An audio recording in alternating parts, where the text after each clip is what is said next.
a mouth-watering prospect that is. I'm Nigel Henderson, and along with me today, the Hoff Bear. You can't ever get rid of him. He's always there. He's eternal, really.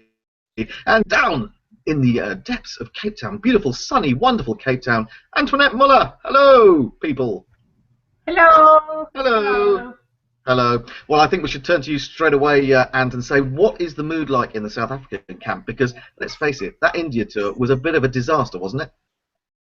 Yeah, it was shambolic, and I think from the start they were just so mentally scarred when that first test in Mohali happened, and they just haven't been able to recover from that scarring. So I think quite a few guys are probably a bit low on confidence at the moment. They had that grinding out day in Nagpur in that final session, but that's not really going to erase however many 70 days of torment or however long it was. It felt like forever. So I think there's some. It's cautious. I think they're cautious. Let's use that word. Cautious, Yes. but is there some optimism that back on their own pitches, back in their own backyard, that they will be a different prospect? Yes, of course there is. But there's also over the weekend, quite a few of the guys played first-class cricket, which most of them haven't done in ages. But it was diabolical. Only one scored a half century, Temo Bavuma. The rest were absolutely appalling again. And guys like Stian van Zyl got a start, didn't build on it. Dean Elgar, I think he scored a duck and 11 or something stupid. And Hashim Amla, same story. So, I mean, when you can't even get runs against domestic bowlers, and that's going to, knock your confidence just a little bit. Yeah, well, I mean, the score in the latest tour match, I mean, we've scored plenty of runs in both these matches. And there was 5 internationals in the latest side. I don't know if they're all going to play in the first test, but they're getting hammered. I haven't seen the score today, but 132 all out, was it? Not good. Yeah. England actually they have won now. I can't remember by how much, but they've won quite significantly. So I mean, none of the guys who won that match will play from the top of my head. But yeah, I mean, it's just everything just seems to be going wrong for them at the moment, and it's not like they're bereft of talent. They're all talented, amazing batsmen. It's just things just aren't clicking at the moment, it seems. Do you think this is the problem, though? I mean, South Africa play. I mean, apart from the Test series in India, when was the last time you played a Test series before that? I've got a couple of South Africans at my club, and they always complain that South Africa never play enough Tests. And if I remember rightly, when we went over there the last time, when we drew that series with those great Graham Onions sort of last over survivals, in the first, didn't we beat you in the first test, or it was close to beating you in the first test? And it was partly because exactly the same thing happened then. There wasn't a lot of first-class cricket played by the side. They were very rusty, and it puts you immediately on the back foot in a home series. Yeah, of course it does, which is why they let the guys go back and play first-class cricket now. But the scheduling was also a bit cockeyed for me. So there's only one round of matches before the Test series. So if you knew that there was such an important series coming up, why didn't you wrangle the scheduling a bit? And then they say, oh, but we can only play our T20 series in this time window. I'm like, well, I don't care. Like, make a plan and get guys playing cricket and just get them some game time, The previous series before India was in Bangladesh, which was basically rained out. And they also saw their backsides a bit in that too. So before that, it was West Indies. So, yeah, you're absolutely right. They're just not playing enough, long format stuff. But then again, you can make the counter argument that they play so much limited overs cricket, and most of the guys do cross over Test and limited overs. So the skills that you have in those games can be transferred if you just apply your brain. And I think this is a psychological thing more than a time in the middle thing. That's a good point, Ant. I mean, because I was looking at the figures for the India Test and also then for the India One Day Internationals, and we saw someone like Du Plessis getting runs in the one-day series, didn't we? He got quite a lot of runs. So you tend to think, well, he's out of form, but he's obviously feeling the bat on the ball because he's got big scores in that form of cricket. Yeah. Oh, we seem to have lost Ant. Are you there, Ant? We've lost Ant. South, It's a disaster. South African connections, we've been told. Oh. I didn't think that... No. Am I back? Yeah. I didn't think that the Mohali pitch in the first test had anything drastically wrong with it. Yeah, okay, there was a bit of tin, but it never ever turned square. So people who were completely having a wobbly about it, I thought was quite foolish. But South Africa were guilty in that first test of playing the... We've lost her again. We've lost her again. Come back. Calling Ant. Earth to Ant. Hello? Am I Are back? you sure? Yes, you're here. Okay. I apologize for African internet. Yeah, I was trying to say I don't think the Mohali pitch was terrible, and I think they were guilty of playing the conditions and the perception of the bowlers rather than actually playing the bowlers on their merits, and they were just so completely scarred that everything just went bleh. So. Well, I mean, I have a big thing about this South African side. Look, in days gone past, the last time you came to England, you beat us, and I think that, it was a 3-match series, and we had to go out in that last test, and 2-0 was a bit sort of, I think, one-sided, and it didn't show the true nature of the two sides. I think they're not too far apart. However, having lost Graham Smith and Jack Callis, AB de Villiers I fear, and I fear Amla, but I don't see anyone else in that top 7 of the South Africa side that I fear, and I think England are going out. I think Cook said beforehand he was quite optimistic that they might find South Africa on the back foot, and this could be an interesting series. I can't predict a result. I'm always an optimist, and I always think that England could win. I do think that we'll probably lose 1, but I'm kind of hoping we'll get a 2-1 result here for England. I'd like to say to Ant, on that note, we've got a lot of new names for the South Africa team. Certainly people that people in England won't necessarily be familiar with. What can you tell us about those? I mean, particularly Kagiso Rabada. I mean, he's supposed to be the new 20 years old. He's lightning fast by all accounts. What is the press on him in South Africa at the moment? Well, it's all very positive. Maybe not so much in England, but certainly last year he basically helped South Africa to the Under-19 World Cup final. He took 6 for something ridiculous against Australia in the semi-final, and he was just fast-tracked into the system because he is so freakishly talented. Like, not only does he have pace, but he's got control of that pace. So he can bowl fast, but he can also control how he bowls fast. So there's a lot of expectation on him, but also, and I suppose with South African cricket and South African sport in general, you have to sort of extra expectation on any young black guy who does well, because we've so struggled to produce black cricketers. So it's a very fine line that we have to toe between, yes, he's an extremely talented bowler, oh crap, he's also a black talented bowler, let's not break him and push him through the system too early because he is still very young. He's actually got scoliosis, so he's going to have to be managed very, very carefully if we want him to have a long career, which I think we obviously do, because he's one of those Dale Steyn type bowlers to watch. Great action, just beautiful for people who love fast bowling. Well, I should say also there's absolutely a fantastic interview with him in today's Times, which is the 22nd of December. So if you want to go to the website and get behind the paywall, you can read about that. He sounds like he's really got an old head on young shoulders as well. I mean, he talks very well about his situation, the way he came through, and I must admit that I sort of, having read that piece, I was automatically wanting him to do well. Will he play, do you think? Or there's Abbott, of course, putting in a fairly good claim from, I think, the final test in India. Abbott hasn't let South Africa down at all, has he? Yes. That was a great question, but Ant has frozen down in the heat of Cape Town. Ant has frozen. Hello, you're back. Yeah, sorry, African internet. I got everything except for will he play? Considering you said something. Yeah. Well, will he play, or will they bring in or keep Kyle Abbott, who's done reasonably well in India and has done pretty well whenever I've watched him? Is there room for both of those? Well, if I was a selector, I would not play Dale Steyn in Durban, because what's going to happen in Durban, it's going to rain, it's going to be annoying, considering he struggled with injuries. They say he's fit, but just for in case, just keep him wrapped in cotton wool a bit. Play Abbott on his home ground. He's done very well in India. Morne Morkel's been an absolute machine. And then play Rabada and a spinner, because there will be some turn in Durban. And then, just slot Kagiso in, maybe up in Joburg again, when they'll probably go all pace, because there's no point playing a spinner on those tracks on the high felt, because the ball just flies. But I think for Durban, if I was in charge of making a choice, I wouldn't play Dale. If you ask Dale, do you want to play? I'll be like, yeah, I want to play every game for South Africa. But where he is in his career, it's a bit of a risk.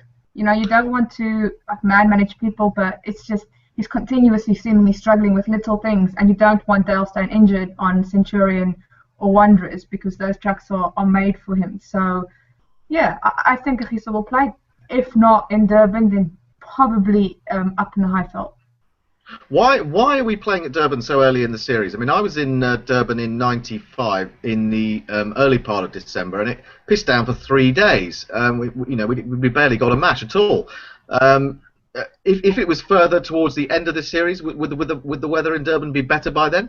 No, it wouldn't, because it's tropical climate and it rains all summer, like pretty much all the time, basically. The Durban sort of mantra is have cricket, will rain. And the joke that follows the Dolphins around is if you have a drought anyway, send the Dolphins to go play there because the rain will actually follow them.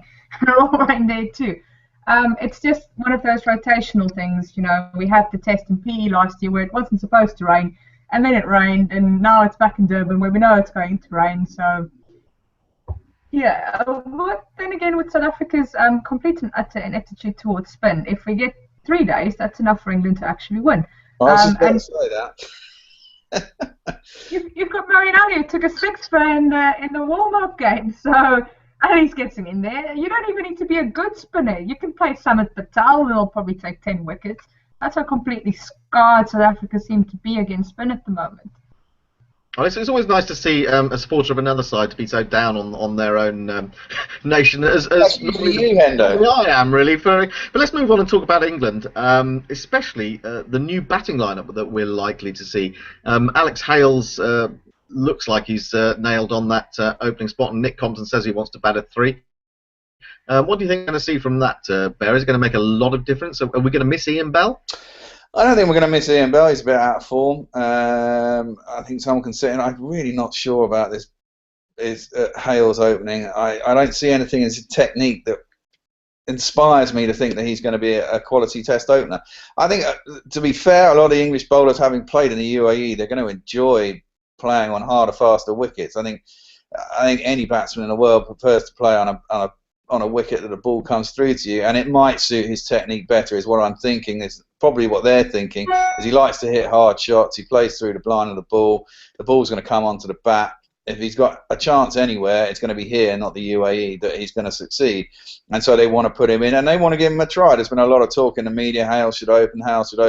I don't tend to agree with it. I'm quite happy for him to have a shot. I think Compton has looked pretty solid during the warm-up so far.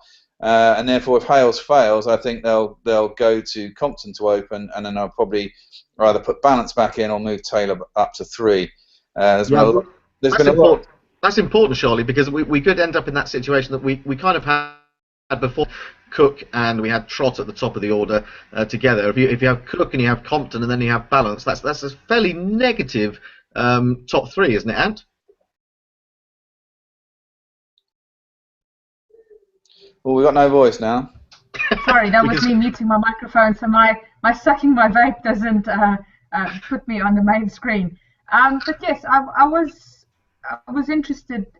I think the reason they probably chose Hales is because he's way more attacking than Cook. Because you can't have Compton and Cook just batting for a day and then scoring 100 runs between them maybe. And I suppose it's also a part of your newfound unstep-footed cricket approach where you're allowed to actually go out and have fun and speak your mind a bit instead of following this cookie-cutter way that seemed to have emerged during the Mood Hoover era. Yeah, I must say as well, I mean, having a look at the scorecard, Stokes seems to enjoy himself out there, doesn't he?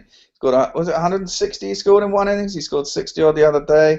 He looks like he's going to enjoy himself out there, which is good to see. And you can't expect that from him. He's an attacking batsman, likes the ball coming on again, and I don't think he's going to have any problems out there. I'm quite happy with the top order. The top 3 is always dodgy, but you've got Cook, and they're going to find they're going to solve the problem eventually at number 2, and either of those two could go number 3. So I'm not too worried about England's top order. I think we could lose a couple of early wickets. I've seen the scorecards, and we seem to have lost early wickets in all the matches and still gone on to score 460. It'll be different against a Test attack, obviously, but I'm pretty confident we can get runs. It's whether we'll take the wickets. The good thing is that both sides' openers are absolutely crap at the moment. So at least you've got one good opener for England. Whatever happens after that, both sides are just they're struggling with that dynamic at the moment. I must admit, I'm always happy to see Dean Elgar opening the batting for South Africa. Ever since I saw him to start with, I never saw anything that made me believe that this bloke was even a professional cricketer, let alone a Test cricketer. Maybe that's harsh, and maybe he's improved. Is he going to open with Bavuma? Is it going to be Bavuma up there still? No, it's going to be Van Zyl and Elgar at the top. So right, okay. Van Zyl, Elgar, and then probably Hashim at 3. I would hope if logic serves them, and then Faf, and then AB might float with him keeping wicket. He might drop down low down the order. Bavuma and Duminy coming in a bit earlier. See, Duminy, I don't rate Duminy, never have rated Duminy, especially at Test cricket. Last time we were bloody hopeless. He seems to score runs when I'm not watching him. But it's much like Mitchell Johnson used to bowl well when I never watched him, but he was always shit against England, and I kind of feel the same about du Plessis. And Duminy as well, to be fair. Of course, we got Finn coming back in the bowling order. He suddenly made himself available. He's got fit, and he looks quite a handful too. So it's going to be a good series. Let's talk about the pitches then. There's been a lot of talk about various countries doctoring the pitches, giving an advantage to their own sides, especially most recently in India. And what sort of pitches can we expect? What are the differences in the pitches in the various centres that we're going to be playing in? Yeah, well, South Africa are never going to, against a side like England, go completely extreme in terms of the pitches, because that will benefit England's bowlers too. So Durban will probably have a bit of turn, so not too much, but just a little bit. Cape Town will be a good test wicket. It always is. I'm willing to wager that it will go 5 days at Cape Town.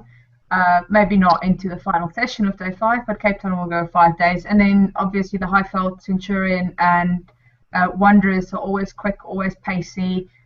With the altitude, allegedly, that helps. That's what people always say. Whether that's actually true or not, nobody's actually done a scientific study, I don't think, but it's always a bit quicker up there, and it's always more beneficial to the fast bowlers. So I think good cricket wickets with, if you like, good fast bowling, seeing a bit more of that. And we're going to be talking to you quite a bit during the series. You're actually going to be at the grounds, aren't you, presumably for the Maverick or someone like that? Yes, well, I'll be writing for whoever pays me, really. And also, somebody we're going to have your commentary on. So, theSouthAfrican.com is one of the publications I write for, and we'll be hosting your commentary, and I'll be doing sort of daily little blurbs for them and for Bleacher Report as well as Daily Maverick. I'm going to every single test except for Durban, because as a freelancer, I have to pay my own way. And I couldn't risk going to Durban and knowing that I won't make my money back going there for however long it is. So Cape Town, Centurion, Wanderers will be at Durban. I will be talking to you, eating a ham sandwich probably at some point.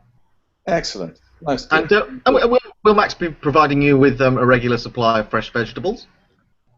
Yeah, well, we've got some cherry tomatoes that are just coming into bloom, and they're ready to pick in the next few days. We harvested some green peppers and some lovely jalapenos recently. We've got some habaneros that are sort of starting to grow, but they've still got a way to go. So yes, Max will keep me full and healthy in supply of some lovely summer vegetables. Well, we should just have a prediction before we go. I mean, I usually like to ask for a crazy prediction as well as a sensible one. What's your sensible prediction? What's your gut feeling on this, Ant? Are South Africa going to hold on in their own country? Yeah, like Nige said earlier, it's such a tricky one to predict. And I don't even have a gut feel. I think probably maybe 2-1 to South Africa. I think they'll take advantage of the pitches up in Centurion and the Wanderers more than England are able to. Right. And I think Durban will not have a result, and Cape Town, they might lose because it's going to be long grinding stuff, and they haven't quite been able to do that recently, aside from one session in Nagpur. Bear, I mean, we always know that you're an eternal optimist, but can you see England doing it down there? Yeah, well, I'm going to go the optimistic call. I'm going to go the opposite of Ant. I'm going to go 2-1 England. I think there won't be a result in Durban, like she said. Yeah, well, I'm kind of, although there's a little part of me thinks that if South Africa are so undercooked, and there is only 2.5, 3 days play, we might just get a result just because South Africa are so undercooked. But we shall see. But generally, I'm thinking I'm not scared of the South African side. I think we're more prepared, and I'm an optimist. So I'm going 2-1 England. Well, it's very strange. You don't often find it that it's the away side or the touring side that's the one that's overcooked and the home team undercooked. But that is the way of things. It's been great to chat to both of you. It's great to see into the inner sanctum of Ant Müller, and I understand that you haven't eaten Max. He is still alive. And it's great as ever to talk to the Bear. We should say that Guerilla Cricket will be on air at about 8:15. We say 8:15 GMT on Saturday morning, but no, it'll be 7:45, Hendo, because the first test starts at 8 o'clock over here. And the first test is at 8 o'clock, so it's even All earlier. the other tests start at 8. So we're at 7:45. Yeah. Oh my God. Oh dear, I'm going to be exhausted. All that and Christmas as well. Thanks very much, guys. We will all talk and take part in some interesting discussion as the series progresses. Okay. Stay on air, Ants.